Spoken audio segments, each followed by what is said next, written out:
मैं आपसे जानना चाहता हूं कि अकेले बैठ के आप क्या सोचते हैं जब रात को समय हो जाता है, जब आप अकेले होते हैं?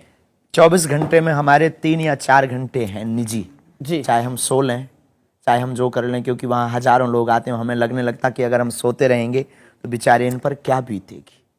अपेक्षाएं लेकर के लोग आते हैं, तो हमारे अकेले और एकांत में सिर्फ 2, 3, 4 घंटे जो होते हैं, 4 अकेले क्या सोचते हैं बाबा? सनातन, लोगों का हित कैसे हो जाए और हम समाज को क्या दे पाएंगे, हमारा हिंदू एकजुट कैसे हो जाए, बस ये। आपने टीवी की बात करी तो एक सवाल आता है कि आप टीवी पर क्यों आते हैं? और मैं तो आपको संस्कार के समय से देख रहा हूं कि आप लगातार प्रवचन अपने करते हैं। टीवी पर आना हमारा कोई शौक नहीं है। ऐसे बयान देने के लिए, हम न्यूज में बने रहने के लिए कोई बात नहीं बोलते हैं। हम भारत के कोने कोने में हिंदुओं के पास जा नहीं सकते हैं, तो आपके माध्यम से हिंदुओं को एक होने का एक मौका है। हमें ऐसा लगता कि हमारे पास समय कम है और काम हमें बहुत करके जाना है इस भारत में, और बड़ा काम अगर करके जाना है तो एक माध्यम आर पार के अमीश देवगन है जो हिंदुओं को एक होने का बात हमारी पहुंचा देंगे। एक सवाल, क्योंकि आपने बात करी कि ये हिंदू राष्ट्र है और सनातन के बारे में आप सोचते हैं, तो कांग्रेस पार्टी के एक बड़े नेता है, पूर्व विदेश मंत्री हैं सलमान खुर्शीद साहब, वो कहते हैं कि राम राज्य इज इक्वल टू निजाम मुस्तफा, ये दोनों समान है, इसमें कोई फर्क नहीं है। ठीक है, उनका निजी मत है, किसी पॉलिटिक्स पर हमारा कोई कमेंट्स नहीं होता है, न किसी। लेकिन विषय पर राम राज्य इज इक्वल टू निजाम मुस्तफा, सनातन धर्म 1,98,58,58,110 साल पुराना धर्म है।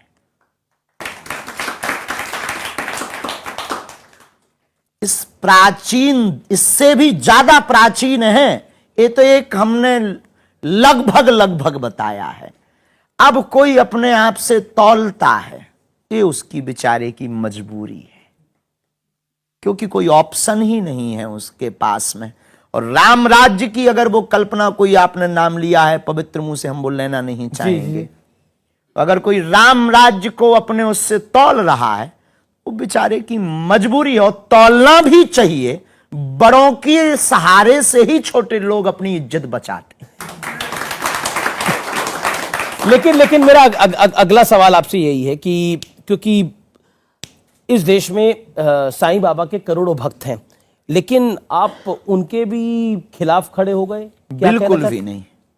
हम किसी भी साधु के खिलाफ खड़े हो जाएं, उसी दिन जमीन फट जाएगी। आपने बयान दिया सनातनियों के पास पूजा करने के लिए 33 कोटि देवी देवता है, तो चांद मिया को पूजने की क्या जरूरत है? हाँ, ये हिंदुओं को, पर इसमें साईं बाबा का नाम नहीं लिया। पर हमने नाम नहीं लिया। अगर कोई समझ रहा है तो ये उसकी थिंकिंग है, अगर कोई समझे तो अब हम क्या करें? क्यों? सबको अधिकार है। सबको अधिकार है तो हमें भी बोलने का अधिकार है। अनुच्छेद 25 के अंतर्गत हमको भी अधिकार है अपने धर्म का प्रचार करने का। हमको भी अधिकार है, हम भी भारतीय नागरिक हैं, विदेशी थोड़ी हैं। आज 4 महीने से हमसे एक ही बात पूछी जा रही है कि तुम बोल क्यों रहे? लोग बोलते नहीं थक रहे हो, हम बोल रहे तो सबको जलन हो रही है। आखिर क्यों? हम भी भारतीय हैं। अच्छा, सत्य पचता नहीं है, एक बात हमने समझ ली है, सत्य पचता नहीं है, जिसका दिल बड़ा होता है वही पचा पाता है।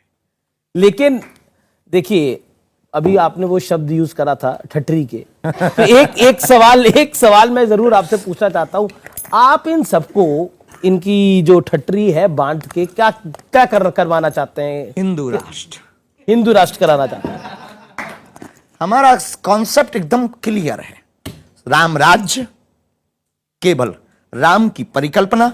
हम किसी पंथ और मजहब के खिलाफ नहीं है। आपकी मीडिया पे हम बता देते हैं, इसको आप पहुंचा भी दीजिए, सब तक पहुंचा दीजिए हमारी बात को। हम किसी भी पंथ मजहब के खिलाफ नहीं है। हमारे हिंदू राष्ट्र में किसी भी धर्म के व्यक्ति को कहीं जाने की आवश्यकता नहीं है। जिस प्रकार पाकिस्तान में हिंदू रहते हैं, भारत में मुसलमान भी रह सकते हैं, ईसाई सिख। फिर काउंटर पार्ट है कि पाकिस्तान में तो हिंदू रहते ही नहीं है, वहां पे तो 1% बचे हैं, कितने सारे होते थे। वो बचे हैं, वो वहां की मजबूरी है। यहां ऐसा भी नहीं है, यहां बढ़ रहे हैं। तो हम किसी भी पंथ या धर्म मजहब के खिलाफ नहीं हैं, हम सिर्फ मानवता के पक्षधर हैं। अच्छा, आपने बढ़ने की बात करी कि बढ़ रहे हैं, आप भी अपना परिवार बढ़ाना चाहते हैं क्या? बहुत जल्दी, बहुत जल्दी बढ़ाएं। तो विवाह करेंगे आप भी? पक्का है, उसमें कोई संदेह नहीं, ये कोई गुनाह थोड़ी है। तो रिश्ते तो और हमने कोई झोली नहीं ली, सन्यासी भी नहीं है कि हम भाई कोई धर्म के खिलाफ कुछ काम कर रहे हो। हमने कोई सन्यास धारण नहीं किया, हम कोई महात्मा भी नहीं है, हम अपने आप को कोई आचार्य भी नहीं, हम एक गुरु परंपरा के हैं। और शादी करें भी तो क्या गुनाह है साहब, आपकी भी तो हुई होगी। तो लड़की देख ली है आपने या देख रहे हैं? अभी तो नहीं देखी। अभी नहीं देखी। आपको मिले तो खबर खींचिएगा। तो ये जिम्मेदारी आप मेरी लगा रहे हैं? नहीं, फिर हम उसमें आ जाएंगे। आप देख के कल प्रस्तुत कुछ कर दो। फिर हमारे तो जिम्मेवारी नहीं, पर आपको हमने बहुत सुना है, और आपकी एक जो स्टाइल है और आपका जो आर पार का एक